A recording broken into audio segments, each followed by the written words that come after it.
What are the future of short-term rentals? Should you get in? Is it going to be a profitable business for years and years to come? Well, I'm going to give you my opinion right now here on the Fearless Investor Podcast.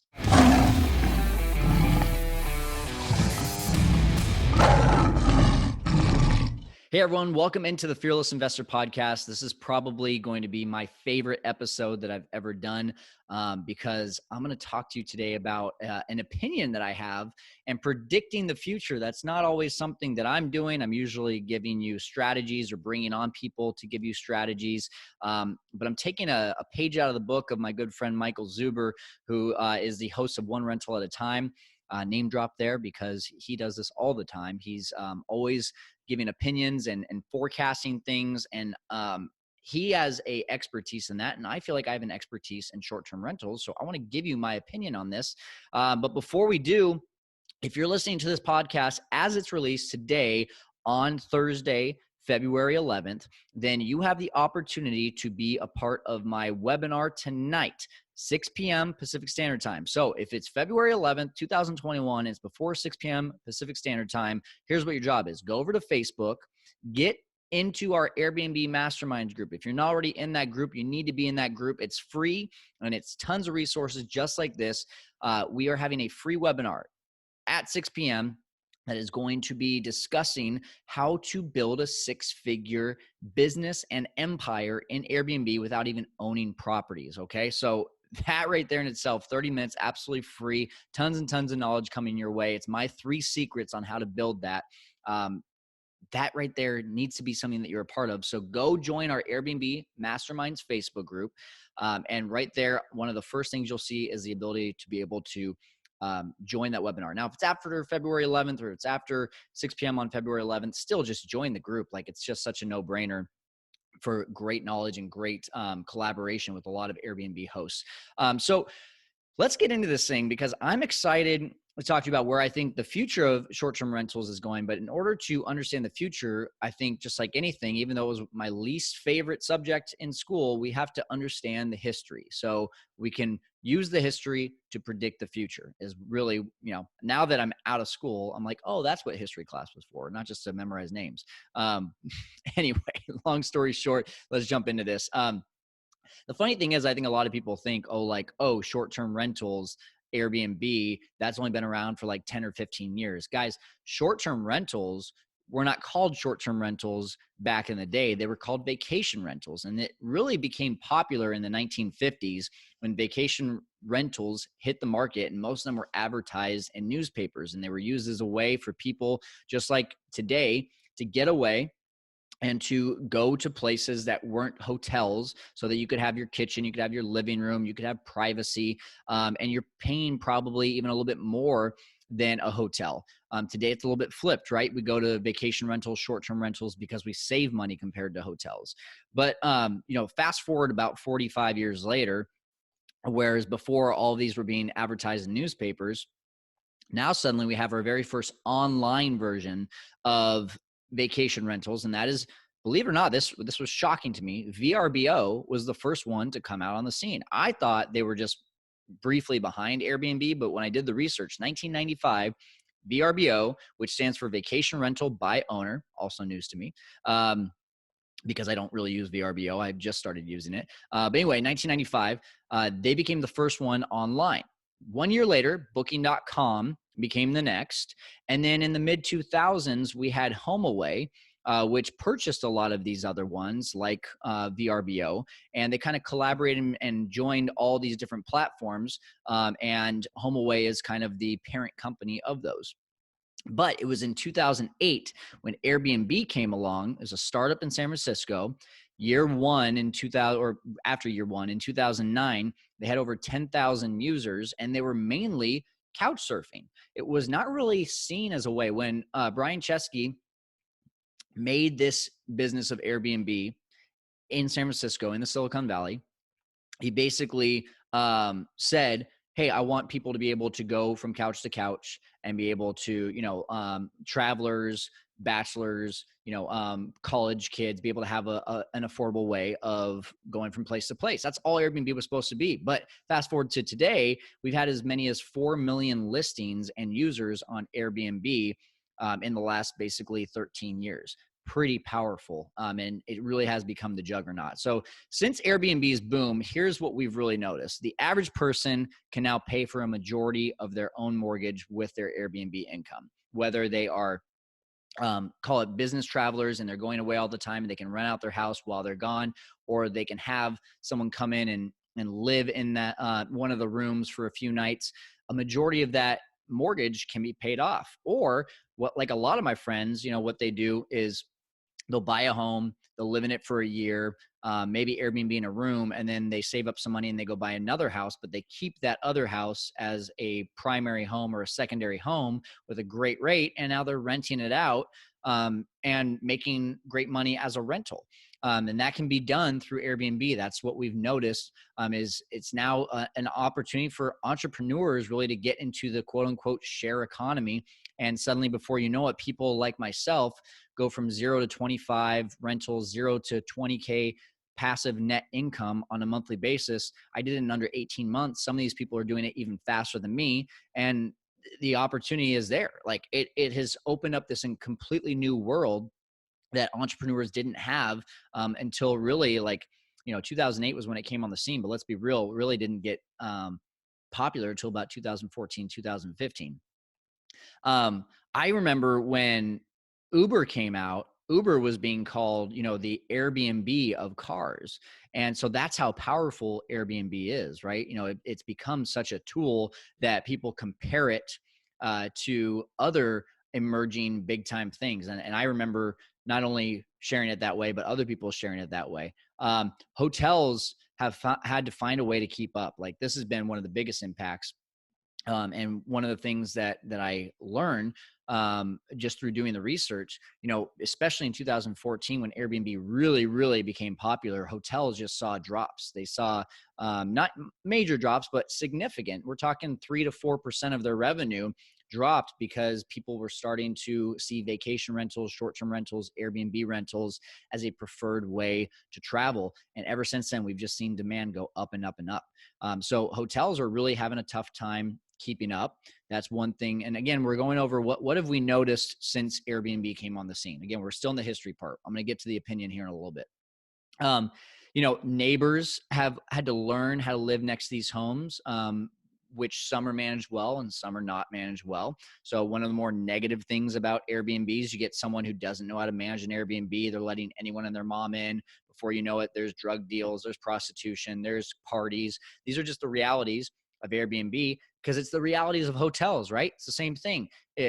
Prostitution or parties or drug deals were all going on in hotels, but it wasn't impacting neighbors, and now it is. And so we have to, as Airbnb hosts, be a step above. We have to be a better host than anyone out there if we're doing this legitimately. And to me, that's just conserving the the neighborhood and being respectful of neighbors, right? Like I hate finding out from a neighbor that there was a party there and having to, apologize to them the next day. So we as hosts, super hosts, I should say, we as super hosts need to be better at vetting out our potential guests so that neighbors don't roll their eyes when they hear that they're living next to an Airbnb, but they say, oh, wow, that's cool. Like, I like that because you really care about your home. So those are negatives, but can be turned into positives, right? What we've also seen is some cities, counties, little locations have made adjustments. They've added business licenses. You have to have a business license. You have to pay occupancy taxes, or there's maybe regulations or minimums. This is something that, when Airbnb first came out on the scene, there was zero regulations, at least to my knowledge. There was zero regulations about how many short-term rentals you could own or how many nights you would have to have as a minimum, or, hey, you're doing this and you need to have a business license or you need to pay us occupancy tax. There just wasn't really that much around because most cities were only focused on hotels doing that. They weren't really focused on these Airbnbs, VRBOs, and short-term rentals having businesses as well. And so then the last thing that I think we've really noticed is that hotel and Airbnb industries have seen a little bit of an immersion as well. I mean, offering a lot of hotels, rather than fighting Airbnb, have said, hey, we have an 80% occupancy. Why don't we throw, call it 3 or 4 listings on Airbnb and try to get our 80% up to 85 or 90% occupancy. And they've used Airbnb or these other platforms as opportunities to immerse and emerge together and really like find cohesion. But there's also been a lot of hotels that are fighting this, right? There's a lot of them that are lobbying. They're going to the cities saying, you need to kick out these people, or you need more regulations, or they need to pay occupancy tax just like we do, which is totally legitimate, right? I know if my business was under fire, I would also be going to the city and asking for more regulation and more, um, you know, more of an eye on these kinds of competition to make sure it's being treated fairly. So these are all the things I think that we've seen as a history. So with all that being said, the whole reason you clicked on this and you're listening to this is because you want to know my predictions. So before we predict, let's just like take a second and applaud the fact that the majority, I'm very specific on this, of Airbnbs and short-term rentals survived COVID. Holy cow. Like a pandemic, a zombie apocalypse, a end of the world, and people are still traveling and using short-term rentals. Was there a little bit of a lull for, call it 2, 3, 4 months? Yeah, there was. And is there still impacts? I know people in Europe that still cannot do short-term rentals, which is wild. And my heart goes out for them, because that is just like, like if you have a 6-figure business that just basically shuts down overnight, I don't know what you do. And I do know what you do right now. For me, like what I'm doing is I'm diversifying and building other incomes. But what I would definitely say is like, I feel for them, because I don't know what I would do in that situation, but you just figure it out, right? But here's the thing is that if the majority have survived this, like what else can come at us that we won't survive in the short-term rental industry? That was like, aside from, an actual zombie apocalypse, where do we see there being any worse situation that Airbnb and short-term rentals have to survive? I don't know. I really don't see it. So my prediction is demand. When it comes to demand, this will continue to rise, especially with COVID being lifted. Like, guys, just to give you some numbers, before COVID, I was 95% occupied. During 2020, from March to June, I was about 85% occupied at lower rates. And ever since then, I've been back up to 95%. Okay. So if I'm at 95% occupancy and people are still scared of going out and traveling, what's going to happen once COVID is completely gone? Like the demand is just going to go through the roof. And so, I also believe that with demand going through the roof on short-term rentals, I think some lower end hotels might see their doors closing. Again, I mentioned in 2014, hotels lost almost 4% of revenue to Airbnb. That was the only data I could find for a year. So I apologize if you're wondering, like, well, what about now? I don't know, because I couldn't find anything like that. But in 2014, really the year that Airbnb truly became popular in my mind, almost 4% down in hotels. My theory is that that's lower end hotels, because if I'm going for a luxury stay and I want the spa experience, I want the like gorgeous pool on the beach experience, I want the room service experience, I'm still going to have the money to go out and spend on a hotel. Versus at an Airbnb, I'm not going to get those extra amenities of room service and spa treatment. So in my mind, those higher end vacation rentals are going to still be competing with hotels. But I think some of the places that are not doing that, like just the person that says, hey, I just want to save money and I'm going with my wife, or I'm going with, my wife and 2 kids, or I'm going with 3 buddies. And usually we would have to get 2 hotel rooms, but now we can get 1 Airbnb and we can save money and we just need, the basics. I think those hotels are going to be competing with Airbnbs, and Airbnbs are going to win. Especially because you look at a 3-star hotel versus a 5-star Airbnb, and you're spending less on an Airbnb than the 3-star hotel. Plus you get a living room and you get the kitchen and you get privacy, you get a backyard, maybe even a pool as well. Like, I think that's kind of a no-brainer, right? So That's my thought. I think some lower end hotels are going to either have to find a way to keep up or they're going to shut their doors. I do think more hotels will start to fight, but not all will win. I think the bigger cities driven by tourism will win. Some examples of how this has already happened: Vegas and Nashville. They have basically completely cut out all Airbnbs as rentals only. They're saying that it has to be your primary residence. You have to live there a certain amount of time during the year, or it can be a mother-in-law unit in your primary residence. And they want more regulation over that because the city is driven more by tourism. So I think we're going to see more of these cities like that. I think, some places that come to mind might be Austin, might be New Orleans, might be Hawaii, places like that where it's just driven, almost the entire economy is driven by tourism. So to me, there's going to be more of that. So be aware of where you're getting into Airbnb. We're going to talk about at the end of this what you can be doing right now to make sure that you are prepared for what I think is going to come. But again, just making predictions right now. I think cities with regulations will start to get more relaxed as well. And here's a good example of that. I want to say it was 2019. It was either 2018 or 2019. San Diego put a regulation on no Airbnbs. They went as far as Vegas and Nashville and said, hey, it has to be your primary residence. And then 3 months later, because there was so many people going to City Hall and being like, no, this was my business. This is what allowed me to be able to live this crazy high lifestyle in San Diego. I need this business. San Diego said, oh, okay, we didn't realize it was impacting this many people, and they lifted the regulations. And they started, more counties started like having their own regulations in regards to minimum nights or number of short-term rentals that you can have. Some of them did just completely shut down and not allow it to happen. But San Diego, overall in San Diego, they did lift it back in 2018, 2019. Again, I can't remember. If you do know the answer to that, if you lived in San Diego, I would love to know if you lived through that time, or maybe even if you want to comment on the YouTube video, or maybe drop a message to me in my inbox on Fearless Kyle on Instagram. I would love to know more about the regulations going on over there right now from your standpoint, and how you survived during those 3 months when San Diego was shut down like that.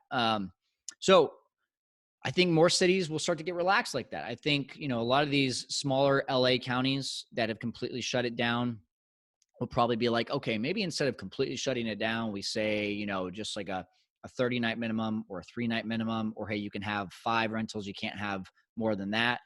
I think those are going to start to get more relaxed because people will start to see demand go up for this.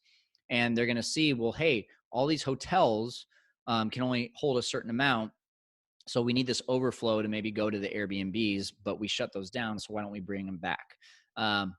Hopefully that makes sense. I think in my mind, that makes sense. Again, I'm sharing this as an opinion also because I want to hear what you think. And the best place to do that is on the YouTube comments. Share with me what you think. Do you agree? Do you disagree? Do you agree, but you want to add more? I want to hear about that. And then I think more cities will charge taxes and force you to get business licenses and permits, which, by the way, you'll hear in a little bit why I think that's a good thing. But I definitely see that being something that almost becomes like 100% across the board that you have to have. Whereas right now, who knows how many are actually doing that? The majority are, but not all of them are. Again, I think demand will continue to rise for Airbnbs, and reason being, there's no shared spaces. Like today, we're in COVID, right? And so you're thinking, well, when COVID lifts, I think that like everyone will go back to their norms. No, I think that when COVID lifts, you're going to still see like this 20 to 30% of the population still wearing masks, still staying 6 feet away, getting used to this whole lifestyle of like, no hugging, no handshaking, no like coughing in front of people, no like exposing your mouth. I think there's going to be a decent minority, a decent sized minority of people that say, I can't get past that quite yet. I need to see that this thing is completely gone. So I think we're going to see for a couple of years, probably people still wearing masks. And for that reason, people will also not want to go to hotels because they don't want to press the same elevator button. They don't want to have their hand on the same staircase rail. They don't want to turn the same knob that the cleaner just turned just minutes before they showed up to their hotel room. So all these shared spaces and shared touching points, I don't think are going to be something that people want to do in hotels. So they're going to look to Airbnbs. They're not going to want to have to fight for parking spots. They're not going to want to have to fight for waiting for an elevator. Plus, in an Airbnb, you get more privacy. And like I mentioned, the kitchen, the living room, the backyard, like, to me, this is something that's just going to continue to go up in demand, whether you have COVID or not. And so for that reason, this should be an industry that continues to thrive. Okay. Again, tell me if you think I'm wrong. Comment on the YouTube video. I think there's more opportunities, going to be way more opportunities because of this increase in demand for homeowners and entrepreneurs. I'm seeing the most regular of people renting out their homes. One of my first students when I was doing one-on-one coaching was a couple that was in their mid 60s, and they said, hey, we want to rent out a room and help pay for the mortgage. And then another couple that I had was in their late 60s, and they said, hey, we want to go buy a house and do it as an Airbnb. You're seeing more people of just even the most common types of people, not high level entrepreneurs, but just the most common types of people using this as a great form of income to help supplement and pay for their mortgage, or to even start a side business. And I think with the increased demand, there's going to be more of those people doing that. And that leads me to something I actually don't even have notes on this. Will there be saturation? And here's my thought on that. This is the same answer. I'm going to give you the same answer that I give everyone when they ask me, will there be saturation in Airbnb? I think one of two things will happen. I think you're either going to see all these people get in and all these people now competing against each other. And remember, for customers, competition is a good thing because it drives down prices and increases value. But when you're a hotel and you open your doors for business, you're going to do everything imaginable before you shut your doors, right? To make sure that this works. So even though you're like, man, we got this hotel and we're putting it out at $200 a night. And then a year later, you're like, wow, we got to drop this thing to like $175 a night. Plus we got to add a few more staff members to keep up with demand. And you're just like, you're making things work. You're really like, I am invested in this. This is my hotel. This is a huge investment. I got to go do it. Now look over at the hobbyist Airbnb person who says, oh yeah, I've got an extra rental. I was considering selling it, but maybe I should do an Airbnb. Now they're like, hey, this is awesome. I'm getting $200 a night for this Airbnb. I can't believe I was going to sell this thing. A year later, go through a slow season, and they're like, what the heck? Like, I'm only getting $150 a night. I'm only getting $125 a night. Screw this. I'm going to go back to selling it. Their exit is way easier, way simpler of a concept and a decision than a hotel owner or even a business owner. And so for that reason, I think that an Airbnb will always see this rise and then fall in regards to the amount of competition that we have.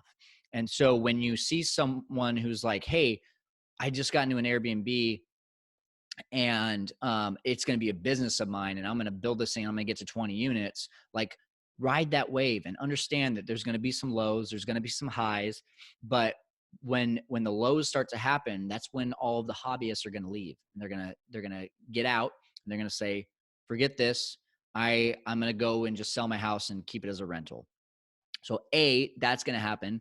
Or B, you're just going to have to add a lot more value and you're going to have to stand out from the crowd. And that's why I think getting in right now is the way to do it, because if you can build up reviews and you can add more value to your house, what are ways to add value? Adding games, adding certain services, putting a spa in there, doing even if you live next to a beach, giving a beach set. If you live next to the mountains, giving a campfire set or some camping gear, things like that will add value. And or in the pictures, just like making one part of the house like stand out so much that it just boom, it catches your eye.